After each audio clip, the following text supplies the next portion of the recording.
greatest superhero team the world's ever seen, the Seven. Is there anything I can help you with? I'm not gonna piss you about, Huey. I heard what happened to Robin. You ain't alone, son. Soups lose hundreds of people each year to collateral damage. I can't stop. I can't stop. They were my business on the front page. That's where I mean the boys to come in. I never wanted to ever be over. Spank the bastards when they get out of line.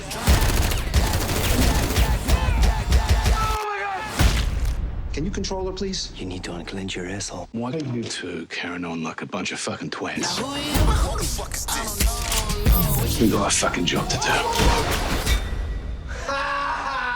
I'm invincible, stupid motherfuckers. Bonjour et bienvenue sur Le Coin Pop pour un podcast consacré à la série télé The Boys, série télé qui revient sur nos écrans chez Parami Vidéo ce vendredi 4 septembre, après une première saison sortie l'an dernier en fin juillet, et qui adapte le comic book de Garth Ennis et Darick Robertson. C'est bien Darick, ouais. Et qui adapte le comic book de Garth Ennis et Darick Robertson, commencé il y a presque 15 ans chez Wildstorm, puis passé chez Dynamite Entertainment. Aujourd'hui, je ne suis pas tout seul, puisque je suis avec Jay. Bonjour. Comment ça va ? Très bien. Et écoute, je vais te laisser nous présenter le synopsis de The Boys pour ceux qui ne connaîtraient pas, puisque c'est le même globalement pour le comic book et pour la série, donc tu peux y aller. Tout à fait. Alors, The Boys, c'est une série qui se place dans une réalité où les super-héros existent aux États-Unis et qui sont dirigés, on va dire, par une société qui s'appelle Vought et qui a composé une élite de 7 super-héros, donc c'est The Seven. Et on va suivre, dès le début de la série, les mésaventures, on va dire, d'un homme ordinaire, Huey, et d'une super-héroïne qui va rejoindre ces fameux Seven. Et on va voir donc ses premières expériences au sein de ce groupe. Et tout l'intérêt de cette série, c'est que les super-héros ne sont pas si héroïques que ça. Ils sont héroïques devant le monde, mais Exactement. En privé, c'est pas forcément ça. Non, en privé, c'est pas ça, non. Ils sont... en fait, ça traite extrêmement bien le côté... le côté déique des super-héros, enfin le mauvais côté déique des super-héros. Et par exemple, le héros Huey va voir sa petite amie se faire tuer par un des super-héros, A-Train, qui lui en a rien à foutre en fait. Il passait juste par là, il poursuit quelqu'un, je crois, parce qu'il court très vite. Et il va tuer sa petite amie et lui va du coup commencer à vouloir se rebeller contre cette société de super-héros. La jeune Starlight qui, elle, va intégrer ce fameux groupe des Seven. Alors, c'est une jeune femme très catholique qui vient d'un milieu rural aux États-Unis, qui a été très bien élevée, tout ça, et elle va se retrouver confrontée très très rapidement à ces fameuses perversions super-héroïques. C'est un viol, on peut le dire, hein. Elle va se faire violer dès le départ. Et du coup, pareil, elle va rester dans les 7, mais commencer à se retourner petit à petit contre cette société. Huey va pas être tout seul, très rapidement. Il va rejoindre un groupe d'autres hommes qu'on appellera les Boys, du coup. D'où le nom de la série. Et ils vont œuvrer ensemble pour défaire cette organisation et montrer au monde que ces fameux super-héros ultra respectés et... par lesquels les États-Unis sont encore plus gendarmes du monde, on va dire, que dans notre réalité à nous. Et ouais, ça va brosser un portrait du coup des super-héros, comme je disais, qui est très sale. Ils sont vraiment, c'est des affreux, hein, vraiment. Enfin, il y en a quelques-uns qui essaient de tendre vers le bien, mais ils ont beaucoup de mal, ils sont complètement déconnectés. Et ils sont lead par un genre de Superman. À la Garth Ennis. Oui, parce que du coup, précisons tout de suite que c'est The Seven, parce que la Justice League, normalement, c'est 7 membres et ils sont là pour être les pendants de la Justice League dans cet univers parodique. C'est une critique acerbe de super-héros qu'on connaît, effectivement, là chez DC ou chez Marvel. On peut voir un peu de tout, de toute façon. Et oui, ce fameux leader des 7, qui s'appelle Homelander, est un genre de Superman, il a à peu près les mêmes pouvoirs, il vole, il est très fort. C'est totalement ça, même. Ouais. C'est totalement ça, il tire des rayons avec les yeux, vous n'êtes pas perdu. Vous voyez Superman, bah c'est pareil. Sauf que lui porte l'étendard américain, le drapeau américain en guise de cape, donc c'est encore plus... Il est en plus patriote, en plus d'être un super-héros extrêmement... C'est dans son nom, Homelander, et en français, je crois que Homelander. c'est le protecteur. Oui, tout à fait, ce qui est moins flagrant du coup. Ouais, Le protecteur, ça ne désigne pas d'endroit, quoi. Non. Mais, Homelander, tout de suite, on est plus sur des termes plus patriotique. patriotico-militaires, ouais, presque même. Et lui, du coup, bah, il est tellement fort que personne ne peut jamais broncher devant lui. Donc ça donne pas mal de situations où, en fait, il l'esclavagise un peu, en gros, tous les gens qui Tyrannise, ouais. Tyrannise, merci, ouais, c'est le meilleur mot. Et du coup, lui, alors, il est joué, je sais plus, j'ai perdu son nom. Peut-être tu vas pouvoir me dire, Manu. C'est Anthony Starr, son nom. Anthony Starr, ouais, ça, voilà. Anthony Starr. On peut faire un petit tour du casting rapidement si tu veux. Ouais, bien sûr, ouais. On va parler un petit peu des héros et de leur pouvoir comme ça au C'est passage. ça, ouais. Donc côté The Boys, on a Karl Urban qui était né pour ce rôle. Je le disais tout à l'heure, meilleur rôle de sa vie. C'est incroyable. Meilleur rôle de sa vie, meilleure chemise de la télévision. Ouais. Si vous aimez Karl Urban, vous serez très content. Si vous n'aimez pas Karl Urban, vous allez l'aimer. Qui joue Billy Butcher, du coup, c'est lui qui lead les Boys et qui a une dent contre Homelander pour une raison qu'on connaîtra plus tard. Exactement. Il y a Yugi, du coup, qui est joué par Jack Quaid, son père étant joué par Simon Pegg parce que dans les comics, il a la tête de Simon Pegg en fait. Jack Quaid, fils de Dennis Quaid, pour ceux qui Tout à fait. La ressemblance est frappante. Ouais, tout à fait, ouais. On a Tomer Capone, ou Capon, je sais pas, je pense que c'était Capone, qui joue Frenchie, donc, ce qui est censé être le français du groupe spécialisé dans les armes. J'aime quand tu dis censé, Censé, car il ouais. parle très mal français. Il est israélien hein, de base, on va pas lui reprocher. Non, On peut reprocher à la série de ne pas avoir pris un français pour Tout jouer à un fait. français. On a Laz Alonso qui est Mother's Milk, et du coup, Madeleine. on a... Comment ? C'est Madeleine, non ? C'est ça ? Son prénom dans la série, je sais, enfin son prénom, je sais même plus. Crois que Mais son surnom, c'est Mother's Milk. Oui. Et Karen Fukuhara qui joue Kumiko. C'est la fille, sinon normalement c'est The Girl. Qu'on découvre un peu après, qui a une histoire dans la première saison qui est assez sordide en tant qu'origine.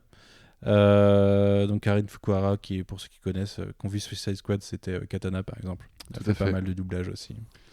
C'est marrant parce qu'elle fait du doublage autrement, et les rôles qu'elle a aussi des bacs, là, ce dont on parle, elle ne parle pas. C'est vrai. Donc, parce qu'elle est muette dans The Boys, Ouais. et Et elle dans parle pas Suicide dans- Squad, elle ouais. parle pas trop. Et côté The Seven, donc tu as introduit Annie qui est Starlight, qui est jouée par Erin Moriarty. Anthony Starr, du coup, un protecteur. Anthony Starr, c'était le héros de la star de la série Banshee sur alors comment ça s'appelait cette chaîne Cinemax peut-être, je crois que c'est Cinemax Je ne saurais te dire. on a Chase Crawford. Je vais revenir juste sur Anthony Starr, Ouais. qui livre une performance Ouais. assez bluffante. On va y revenir après parce Ouais. que je pense que la plupart faut les détailler, mais je finis le casting vite fait, mais on revient après sur Homelander. Ouais. Chase Crawford de Gossip Girl, je crois, Tout à fait. qui joue The Deep, l'Aquaman en gros. C'est un Aquaman, un Aquaman déchu. Ouais, c'est ça. Jesse Usher qui joue A-Train, donc le pendant de Flash. Dominic McKelligott qui joue Queen Maeve, l'équivalent de Wonder Woman. Nathan Mitchell qui joue Black Noir, meilleur nom de super-héros. Parce que c'est un Américain qui a créé le truc, donc noir ça a une signification, enfin tu vois, c'est pas le même genre de... Tout à fait. Mais je trouve ça qu'en français ça rend quelque chose d'exceptionnel. Perso dont on ne sait rien. Quasiment. Non.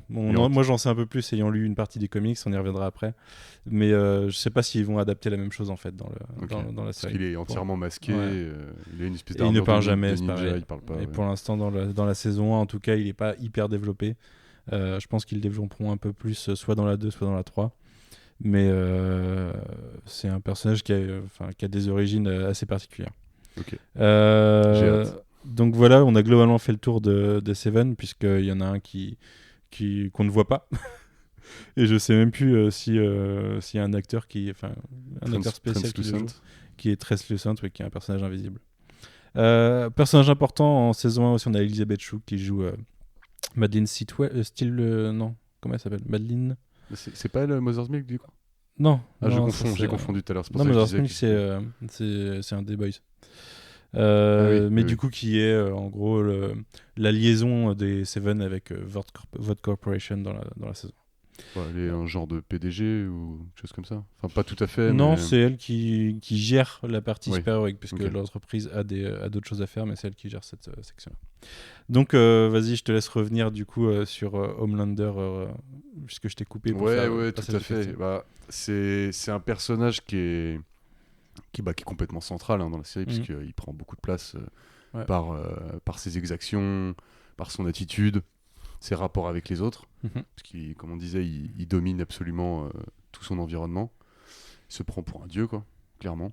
Et Anthony Starr le joue très très bien. Il a ce côté, je sais pas comment expliquer, mais ne me frustrez pas, quoi. Tu vois, il est prêt à tuer. Il tue parfois les gens qui le contredisent. Souvent. Assez souvent, ouais, finalement. C'est vraiment le bras armé de Vought, alors que lui pense être complètement libre. Alors, il y a une espèce de relation comme ça où il est lié à cette société qui sont pas des gentils, hein, clairement.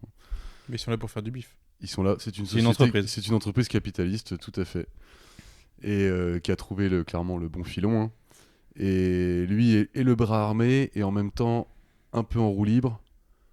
C'est un savant mélange de tout ça, et il est craint par absolument tout le monde, et il va en découler des actions que doivent faire les autres personnages, soit ceux qui veulent lutter contre lui, soit même ceux qui sont associés à lui dans les sets. Il tyrannise absolument tout le monde, et ouais, il va même échafauder des plans machiavéliques pour que le super-héroïsme soit toujours tendance, et que les mauvais côtés, enfin, ce côté dieu pervers ne se voit jamais pour le grand public, quoi. Ouais. Alors justement, je voulais revenir parce que pour moi, c'est assez important ce que tu décris dans ce qui a fait le succès de la saison 1. J'ai lu, moi, il y a très longtemps, alors je t'aurais pu te dire, mais je pense que ça fait une douzaine d'années, j'ai lu les premiers tomes de la série. J'ai lu, je sais pas, 3-4 tomes, je J'ai lu pense. un tome relié en Alors si ça se en hardcover. alors, si ça se trouve, t'en as lu autant que moi, parce qu'en C'est fait, possible. moi, à l'époque, c'était des tomes chez Panini. Je sais plus si c'était des 100%, mais en gros, c'est l'équivalent de 6 numéros en single comics. C'est possible que j'ai lu ça aussi. Je sais pas trop. Actuellement, ils ont republié en hardcover qui font plus que ça, qui font plusieurs tomes de l'époque. C'est possible qu'on ait lu globalement la même chose. C'est possible. Un truc qui m'a fait ne pas continuer la série, en fait, moi, c'est que... Alors, c'est du Garth Ennis. Garth Ennis, pour ceux qui connaissent, c'est lui qui a créé Preacher aussi, notamment. C'est assez trash. Il a fait d'autres Transmettre trucs. aussi, c'est lui, non, c'est Warren Ellis. Non, pardon. Ouais. Autant pour moi. C'est pas grave. et le comic book est un peu... part fortement dans le trash sans avoir la subtilité de ce qui est développé par la série plus tard. Tout à fait. Rien que visuellement, déjà, c'est affreux à lire. C'est affreux à lire. Les dessins, tu veux dire, c'est moche ou c'est Non, affreux c'est dans pas que c'est moche, dans mais ce qu'on voit. Les visages, les mimiques, Derek tout ça, Robertson s'en sort vachement bien à nous montrer un truc assez horrible dans le. c'est dans vraiment, le propos, ouais. dès le départ, ouais, on voit ces visages pervertis et tout, c'est assez Et il horrible. y a des choses qu'on voit. Alors, on va pas se cacher que la série a aussi du trash, et Bien gore sûr. par moment. Mais dans les actions, il y a des choses qu'on voit dans la série. Ou des décadences des super-héros qu'on voit dans le comics, qu'on voit pas dans la série, parce qu'il n'y a pas forcément besoin d'aller jusque là, sauf que Garth Ennis, lui, il va toujours un peu plus loin, donc ça le dérange pas trop. Mais sur le côté déviant des personnages, ouais, c'est un peu plus trash dans le comic book. Et il n'y avait pas ce propos un peu balancé. Alors moi, mon sentiment, c'est qu'on se concentre quand même beaucoup plus sur The Boys que les Seven dans le comic book, et c'est normal. Ils n'ont pas exactement non plus le même statut qu'ils ont dans la série, où c'est plus un groupe vraiment dans son coin, pas relié à grand chose, là où il y a des liens un peu plus particuliers dans le comic book. Et la série est faite pour raconter leur vie. Sauf que du coup, le côté super-héroïque est pas contrebalancé. On n'a pas vraiment le côté subtile qu'on retrouve un peu dans la série. Là où Eric Kripke, du coup, qui a adapté la série, parce qu'il l'a créé, mais il a adapté le comic book pour la série. Pour ceux qui connaissent, qui le connaissent pas, vous connaîtrez forcément quelques-unes de ces séries, au moins Supernatural. C'est lui qui a créé Supernatural à l'époque. On sent tout ton amour quand mais tu dis ça. depuis, ouais, mais c'est parce que, en plus, dans Supernatural, tu vois que c'est un fan de comics. C'est un fan de Neil Gaiman notamment, et on le ressent beaucoup dans les 5 premières saisons. Il a fait Timeless aussi un peu plus récemment, une histoire d'organisation avec du voyage dans le temps. Mais il se concentre beaucoup plus sur... beaucoup plus. Pas que, mais du coup, il met un focus beaucoup plus important sur les personnages, les individus qui composent les sets. Et ce côté, pas totalement que des connards, mais... pourquoi ils sont comme ça et contre quoi ils se battent intérieurement. Et Homelander, du coup, pour moi, c'est ce qui le symbolise le mieux, comme tu dis, puisqu'Anthony Starr lui donne lui donne vraiment vie, et on a vraiment une dichotomie à l'intérieur du personnage où il est comme ça parce qu'il a été élevé dans des conditions très particulières et il en est arrivé à péter un plomb, quoi. Il a été tellement materné et isolé du reste du monde que ça l'a fait craquer. Isolé et déifié. Ouais. Ce qui est plus ses pouvoirs, du coup, plus les pouvoirs qu'il a, les pouvoirs de Superman, clairement qu'il a. Effectivement, ça crée ça, en fait. Et il y a une logique, en fait, et en voyant ce personnage dans The Boys, on comprend qu'en fait, il peut pas en être autrement, presque. Et il y a une espèce de fatalité, je trouve, qui est hyper intéressante. On se dit, en fait, si on crée ou s'il arrive un super-héros qui a effectivement cette éducation, cet entourage, cette société autour de lui, ça donnera forcément ça, en fait. Le Superman, le vrai Superman, c'est un rêve.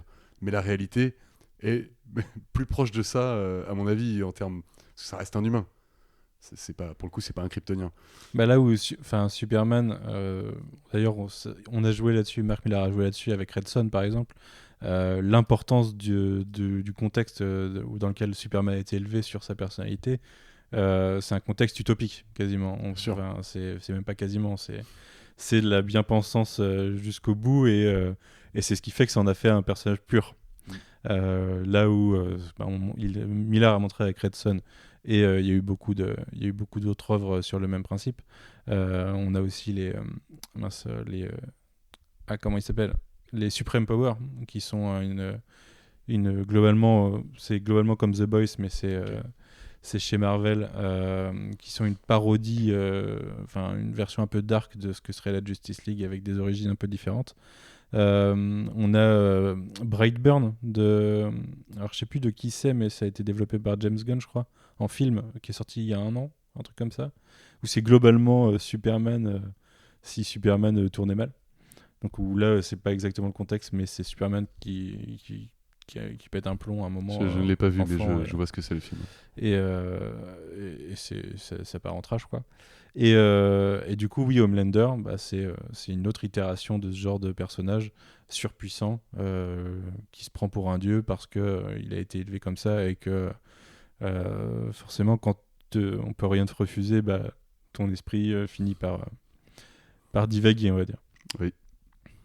C'est bien habitué à ça, oui.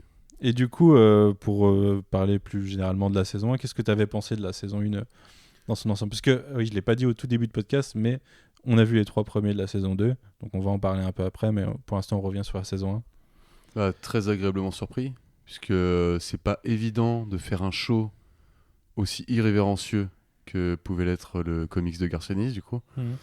Et il en plus se permet le luxe d'analyser ce qui s'est fait récemment sur les écrans de super-héroïques. Et par exemple, dans leur réalité, les super-héros ont déjà un rôle de super-héros. Ils peuvent par exemple faire des actions militaires, des choses comme ça, ou arrêter, je sais pas, une prise d'otage. Ils font la police, en gros, quoi. Mais ils tournent aussi des films. Pour leur propre promo, ils tournent des films, et ils ont un développement comme a pu avoir Marvel ou DC, Disney Marvel et Warner DC au cinéma dans notre réalité. Donc c'est hyper intéressant, c'est bien adapté aujourd'hui, Et ça prend immédiatement. Parce que déjà, on a le côté gore comique, un peu, enfin trash comique, qui marche très bien, qui est très bien équilibré déjà. Enfin, regardez le premier épisode et vous allez comprendre immédiatement si vous n'avez pas vu. Et ouais, j'étais happé directement. Il y a des séries qui font ça, et ben là ça marche. J'étais happé directement. J'avais effectivement, comme on disait, j'avais un peu lu, pas un souvenir très éclairé, mais j'avais lu le début du comics et il n'y a pas ce côté écœurant qui est volontaire dans le comics, mais du coup là il n'y a pas ce côté écœurant. Les héros sont plus propres sur eux, ils ont une belle image. Après, mais c'est toujours un plaisir de voir à quel point ils sont twistés à l'intérieur et leurs problèmes, par exemple The Deep qui va vraiment être dans le deep. Si on peut le dire. Parce que The Deep, qui est un personnage, c'est là qu'on en revient à la subtilité qui est développée et qui n'est pas forcément avant.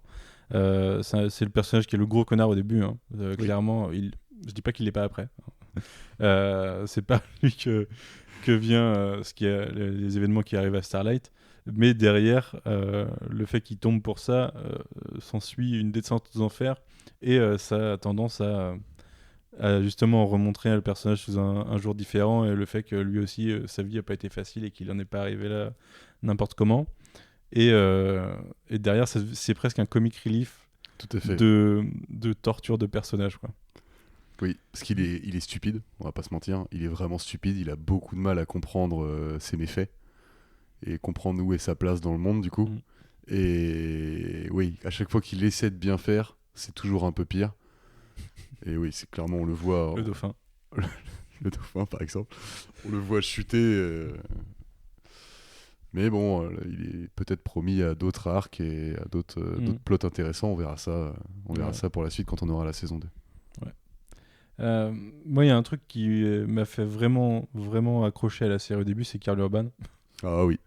Qui a globalement le rôle principal, celui de Billy Butcher. Le personnage est vraiment... il n'est pas aussi poussé que ce qu'on a dans les comics. Par contre, il est interprété de façon impeccable. Cette irrévérence, ce côté je m'en bats les couilles et je vais m'en prendre à des super-héros, même si je sais que il pourrait se faire écraser au moindre... Parce que les boys sont de simples humains. Ouais, ce sont des humains, ouais. Et on n'est pas encore, mais je pense qu'à un moment, il y aura peut-être l'exploitation de ce fameux Compound V qui est développé dès la saison 1 et qui, en fait, ce qui va donner du pouvoir potentiellement aux gens... alors je me souviens plus d'ailleurs si ça te donne forcément des pouvoirs ou si ça peut te faire juste te tuer ou si t'as de la chance ça te donne des pouvoirs, quoi.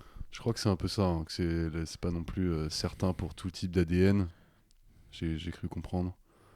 J'ai un doute, je me souviens plus. Ouais. Bon, on verra la suite de toute façon. Mais qu'est-ce que t'as pensé de Karl Urban du coup dans cette première saison ? Karl Urban, il est absolument génial. On disait tout à l'heure, c'est le rôle de sa vie. Enfin, il est... Je sais pas, j'avais jamais vu Karl Urban, même dans Dredd par exemple, avec cette carrure, cette aura, et il le joue super bien. On a vraiment l'impression qu'il force pas.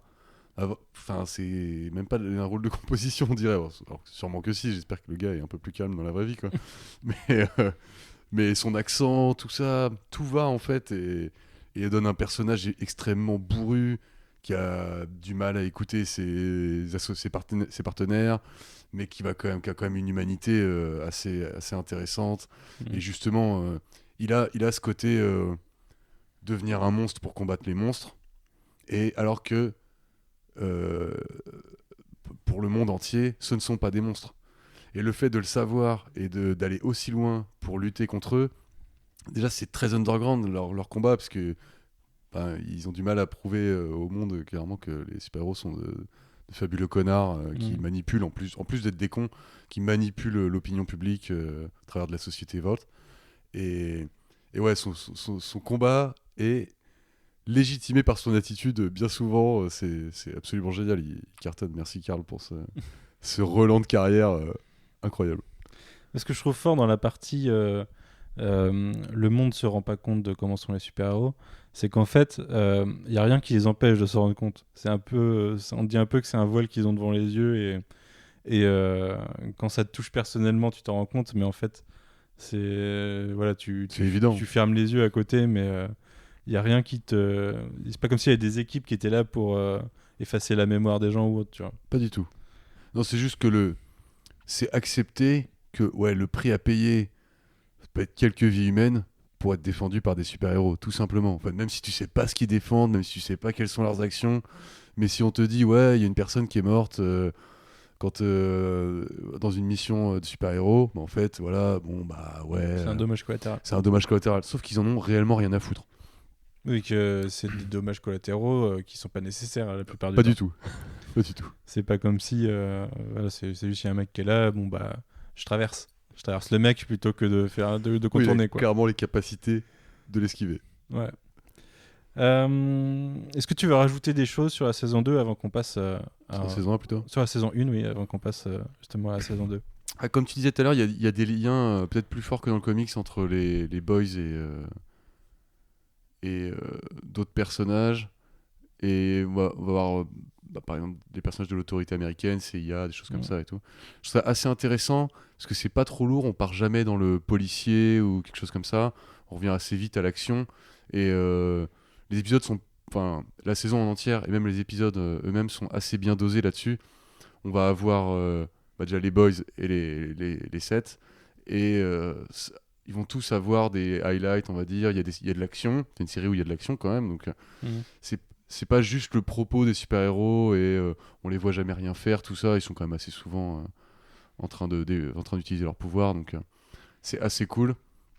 Ouais, vraiment une série très convaincante directement, et de l'avis de quelques personnes que je suis sur Twitter, elle a l'air d'avoir quand même pas mal plu à différents types de personnes, je pense différentes communautés, on va dire, communautés de spectateurs. Différents types de public, quoi. Ouais, différents types de publics, merci Manu.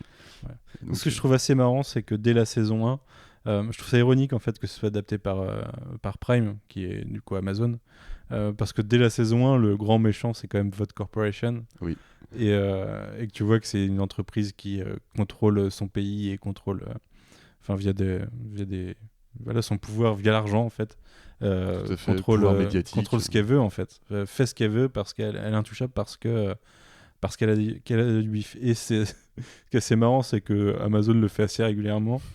Et ils en ont tellement rien à foutre. Ils ont tellement de pouvoir qu'ils peuvent se permettre de faire une série où le propos va un peu les tacler à côté, quoi. Mais c'est marrant que tu aies dit ça, parce que la série montre aussi que cette fameuse entreprise Vought est au deux bouts de la chaîne. Elle est inévitable en fait, puisque c'est spoiler sur la saison 1, le podcast, Manu, on peut y aller. Ouais, bien sûr. La saison 2 qu'on spoil pas. Oui, tout à fait. Cette société en fait a créé elle-même les super-héros. C'est pas des super-héros qui seraient comme par miracle nés aux États-Unis, et il n'y aurait pas des enfants super-héros par une évolution humaine, ou comme les mutants, les X-Men ou des choses comme ça. C'est la société en fait qui a fait des tests cliniques.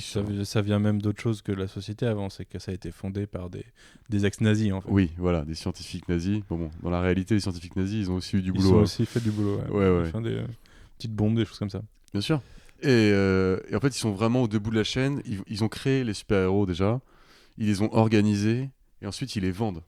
Enfin, quand je dis ils les vendent pas à une autre société. Ils les marketent, voilà, exactement.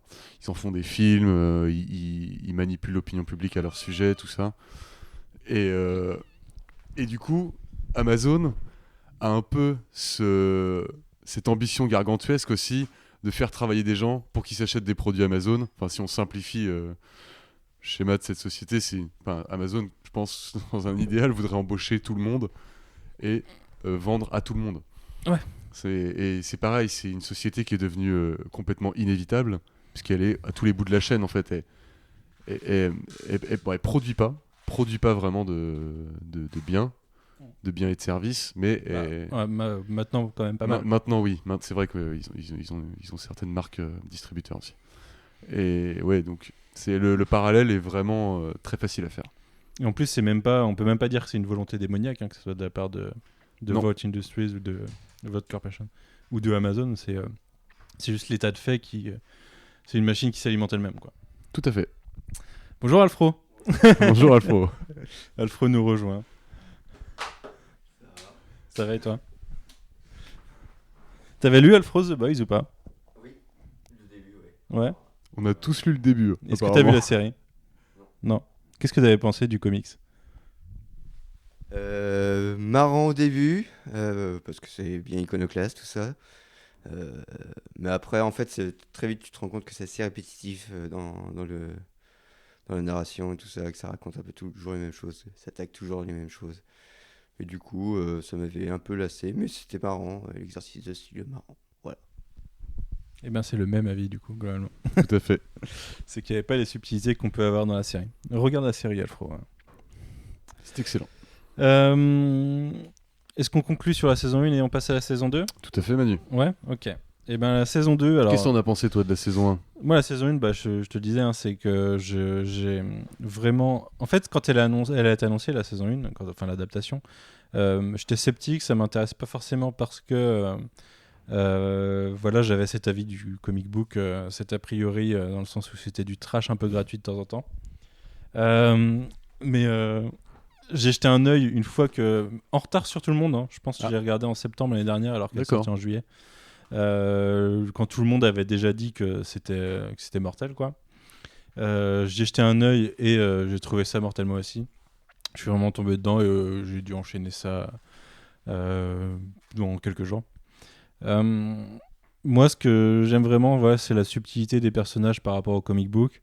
Le développement de propos qu'on n'a pas forcément et qui viennent s'agrémenter des actualités du moment, quoi. Le traitement des femmes, clairement, c'est pas quelque chose... Enfin, tu l'avais de facto, en fait, dans le comic book. Oui. T'as le viol aussi et tout, mais... Qui est pire. Ouais. Parce que là, c'est une fellation forcée. Et on le dans voit la pas à série, l'écran. Et on le voit pas à l'écran. Ouais. Dans le comics, c'est C'est un un peu viol plus, complet. ouais. C'est un peu malheureux de dire ça, parce qu'un viol, c'est un viol. Hein, mais Bien sûr, ouais. il y a la pénétration vaginale et tout ça. Quoi. C'est vraiment hardcore. Les choses sont plus trash dans le comic book. Ça va plus loin. Mais le propos reste le même derrière. Tout à fait. Et du coup, voilà, ce traitement des femmes est un peu mieux traité, beaucoup mieux traité dans la série. Le personnage de Maeve est intéressant aussi. Queen Maeve, je la trouve très bien traitée. Ouais.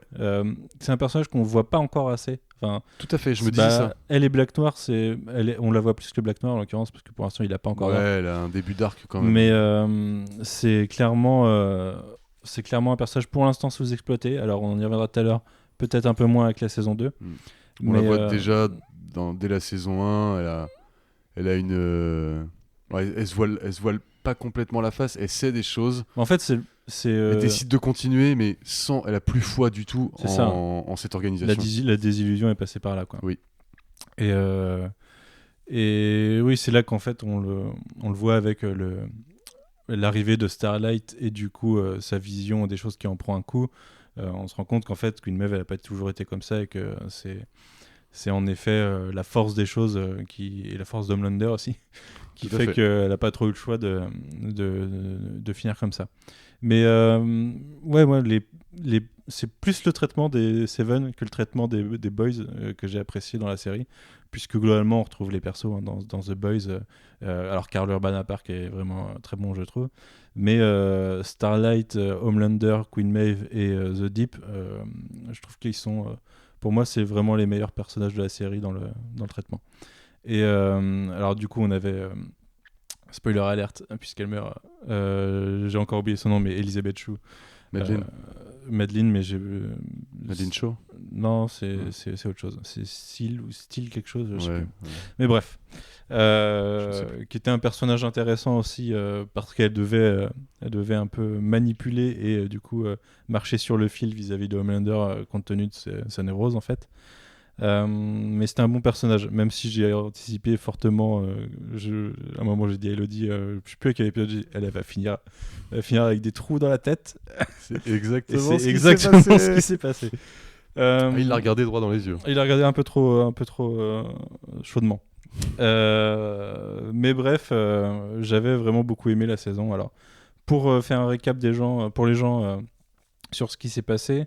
Il y avait du coup, on découvrait que Billy Butcher avait une haine des super-héros parce que sa femme s'était fait tuer par Homelander.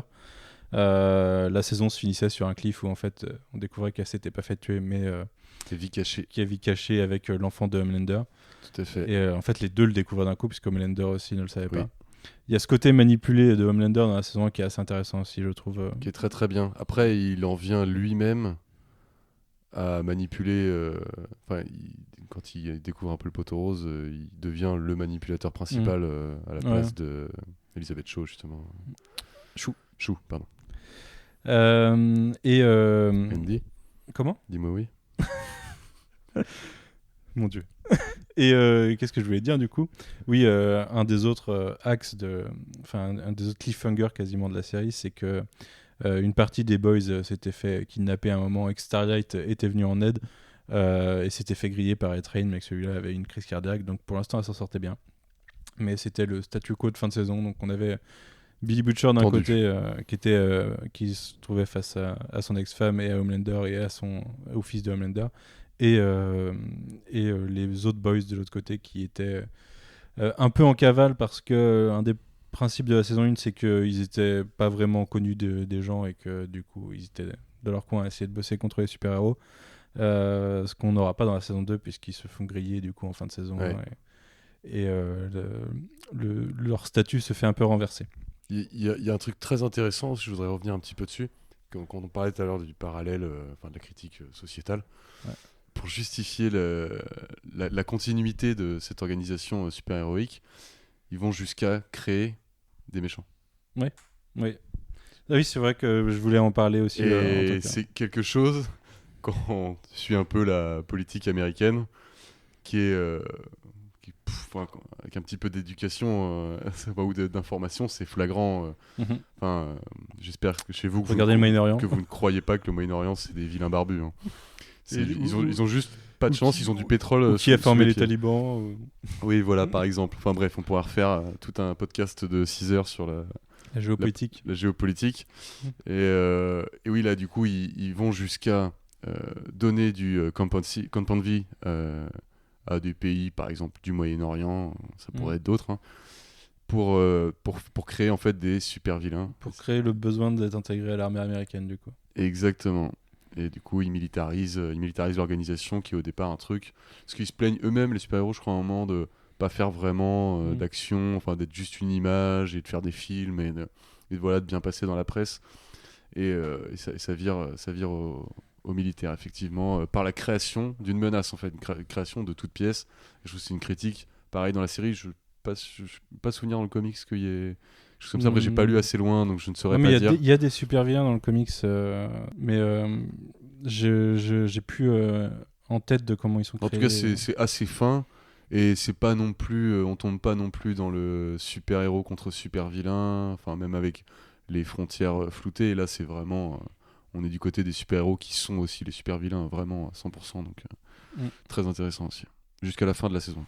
Et des super vilains en plus qui te sont présentés même dès la saison 1 comme ce qui sont super vilains créés. Tu sais qu'ils ils se considèrent pas comme des super vilains, tu vois. Non, bah bien sûr que c'est non. qu'ils combattent pour leur pays, enfin pour leur cause en fait. C'est Bah oui. exactement Comme souvent dans les guerres. Exactement. Ouais. On en vient donc à la saison 2 qui commencera vendredi 4 septembre avec 3 épisodes. Changement de format du coup, pas dans le nombre d'épisodes mais dans la diffusion par rapport à la saison 1 qui avait été diffusée en one shot en juillet 2019. Ici on aura 3 épisodes le vendredi et ensuite un épisode par semaine jusqu'au 9 octobre je crois du coup. Il y en a toujours 8 mais c'est pas une diffusion linéaire. Alors je sais pas ce qui a justifié en fait, je sais pas si c'était prévu comme ça dès le début.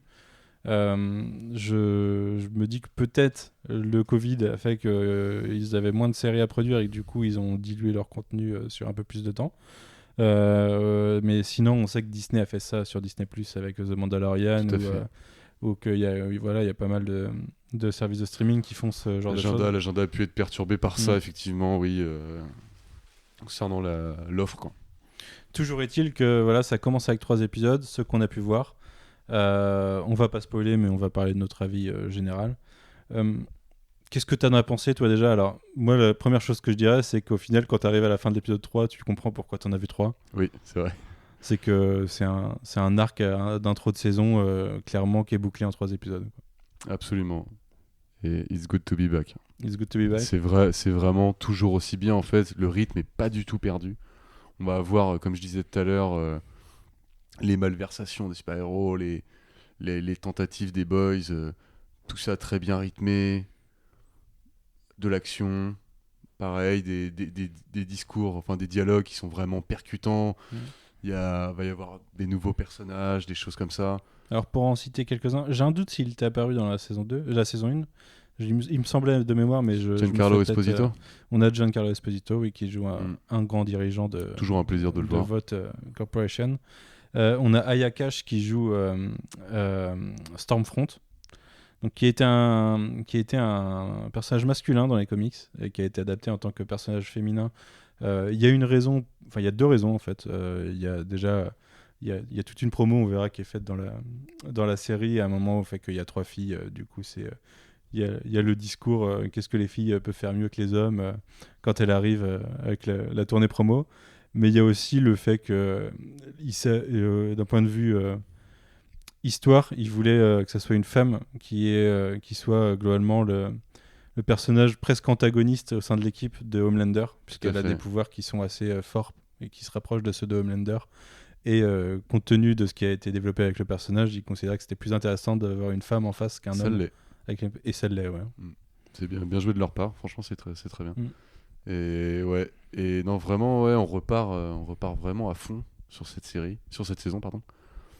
C'est très plaisant qu'il n'y ait pas eu par exemple, je sais pas, des problèmes que des personnes se soient barrées ou des trucs comme ça, tu vois, c'est toujours agréable de voir qu'une équipe après on avait eu des nouvelles du tournage de la saison 2 assez rapidement après avoir vu la saison 1, donc il n'y avait pas spécialement d'inquiétude, ça avait l'air de rouler et ça roule très très bien. Et j'ai du mal à savoir où on va, mais c'est très plaisant. Mais ça reprend les pistes qu'on a évoquées juste avant de création de menaces extérieures, de The Deep qui continue sa descente, des choses comme ça. Génial. Il est toujours aussi bon. Et il y a un côté, il a un côté thérapie qui entre en jeu, qui commence à être intéressant. Il n'y a que du plus. Mais ouais, jusque-là, je trouve que... Moi, je suis pas totalement d'accord sur... Il n'y a pas de perte de rythme, mais pas de la mauvaise façon. Je trouve que les 2 premiers épisodes prennent un peu plus leur temps. Les boys sont en reconstruction aussi. Ouais, c'est ça, ouais. Donc c'est forcément plus difficile de leur côté. Et maintenant qu'on connaît bien Homelander, il y a moins la surprise aussi de son attitude, en fait, au début de saison 2, forcément. Mais je mettrais vraiment pas ça sur le compte d'une perte de rythme. Non, mais je disais pas que c'était une perte de rythme de façon négative. Je disais juste que le rythme est un peu moins effréné sur le début. Ils prennent un peu plus leur temps justement pour reposer des bases. Après, ils proposent quand même des scènes dès le départ. Mais il y a des surprises. Il y a des surprises. Alors malheureusement, il y a certains trucs qui ont été vus dans les trailers. Moi, j'ai vu un trailer. J'ai pas regardé les trailers. Et il y a 2 trucs qu'on voit. Okay. Alors, c'est pas le truc du premier épisode, mais dans le 2 et le 3, il y a des trucs qu'on voit dans le trailer. Avec le truc du bateau dans le 3, on le voit dans le trailer. Ah merde, voilà, ça, c'est dommage. Moi je l'avais pas vu, je suis très content. Parce que, clairement. Mais dans le premier épisode, il y a une scène qui est très surprenante.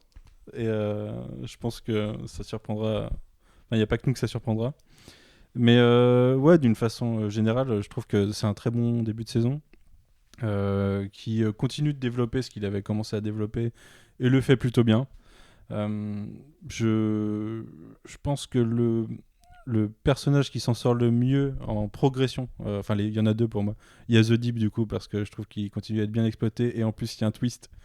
Et il y a un certain acteur qui avait été annoncé dans un rôle secret et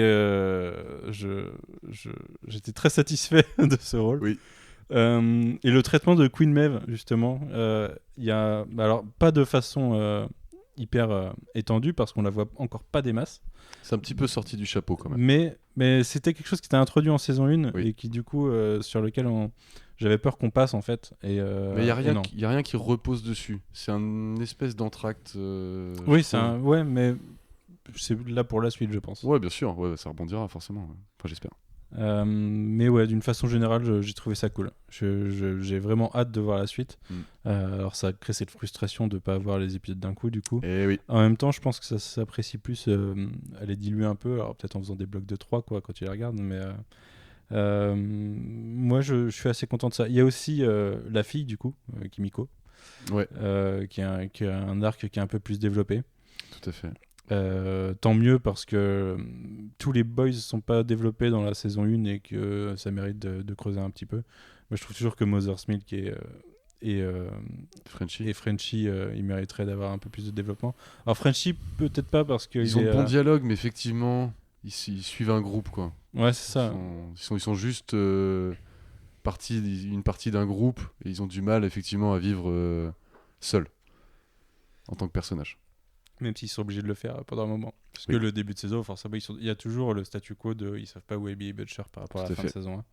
Et en l'occurrence, ils sont même obligés de vivre seuls, mais pas que seuls, et dans des repères de fortune, on dirait. Et pour nous autres francophones, ça donne lieu à une scène où on ne comprend rien entre deux personnes qui parlent français. Ouais, mais très mal. Ça c'est marrant parce que, alors pour ceux qui connaissent le principe des screeners press, il n'y a pas forcément toujours de sous-titres, la plupart du temps il n'y en a pas. On n'est plus dans une époque où on avait un truc dégueulasse déjà, on avait une image HD magnifique. C'était très bien. Mais il n'y a pas de sous-titres. Alors, j'ai tout compris personnellement, sauf quand ça parle français. C'est un peu ça, ouais. Ce que je trouve assez exceptionnel. À un moment, il y a une discussion en français avec une fin qui laisse suggérer quelque chose de dramatique. Alors, quand t'es américain, c'est pas grave parce que du coup, tu sais que ça va être expliqué par quelque chose d'après. Par contre, quand t'es français et que t'es censé avoir entendu un dialogue français et toi capté avant les autres, c'est qu'en fait t'es obligé d'attendre la suite, ça laisse un peu perplexe. Alors que leur accent anglais, il parle. Il a coupé au couteau celui de Frenchie. Celui de Frenchie, ouais. Mais c'est ce que tu disais en off, je sais pas s'il parle moins bien français ou anglais, mais on le comprend mieux quand il parle anglais que quand il parle français en tout cas. Tout à fait. Et son pote, enfin c'est pas son pote du coup, mais celui avec qui il parle français. Du coup, c'est censé être des Haïtiens, ouais. Mais il a un accent québécois le gars. Ouais, c'est ça, ouais. Et ça trompera peut-être des Américains, quoique je suis pas sûr encore, mais ouais, clairement, ouais, bon, c'est pas très grave. Toujours est-il que voilà, bon début de saison, il y a des choses, la partie Stormfront au début part sur une direction et change totalement dans le 3e épisode. Je trouve ça assez intéressant ce qui est développé. Ouais, c'est très bien pour la suite. Ça va donner quelque chose de bien dans le reste de la saison.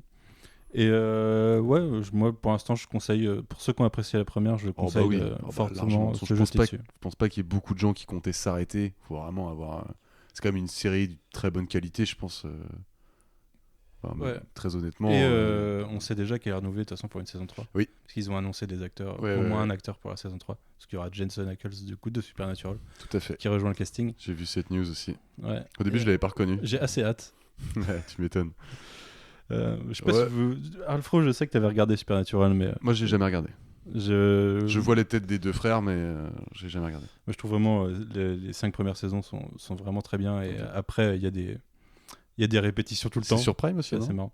Il doit y avoir 14 saisons sur Prime, sachant qu'il y en a 15 en tout, et la 15 elle est même pas finie, parce qu'en fait ça devait finir, c'était la dernière saison, ça devait finir en avril ou mai, et ça finira en octobre du coup.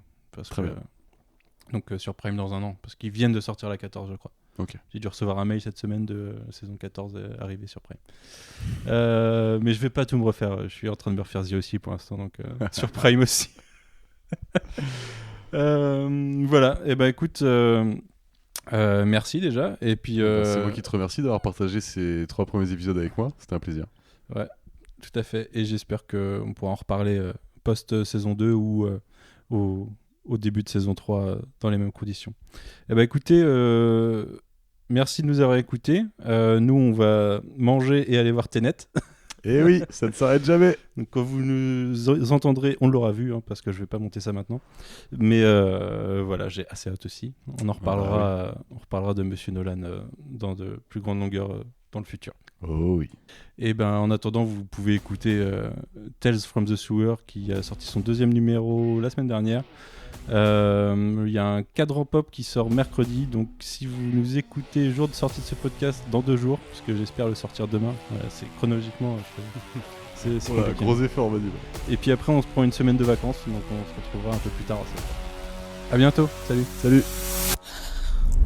Heart of a lion, fire inside me blaze like a siren. Why would you try it? Wake up the beast, no I can't keep silent.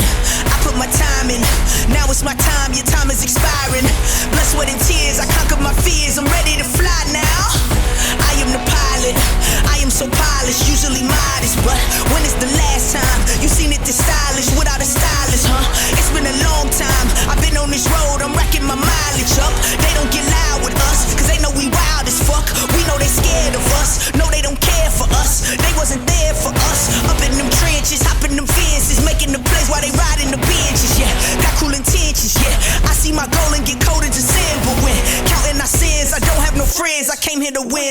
start is your end. Now let it begin now.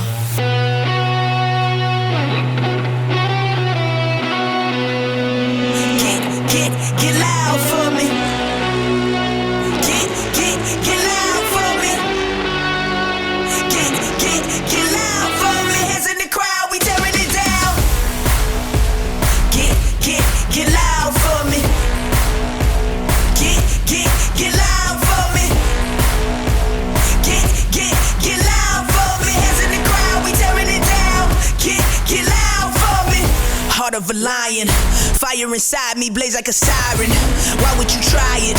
Wake up the beast, no I can't keep silent. I put my time in, now it's my time, your time is expiring. Blood, sweat and tears, I conquered my fears, I'm ready to fly now. We know they scared of us, no they don't care for us. They wasn't there for us, up in them trenches, hopping them fences, making the plays while they riding the benches, yeah. Got cool intentions, yeah. I see my goal and get cold into sin, but when counting our sins, I don't have no friends, I came here to win. My start is your end, now let it begin now.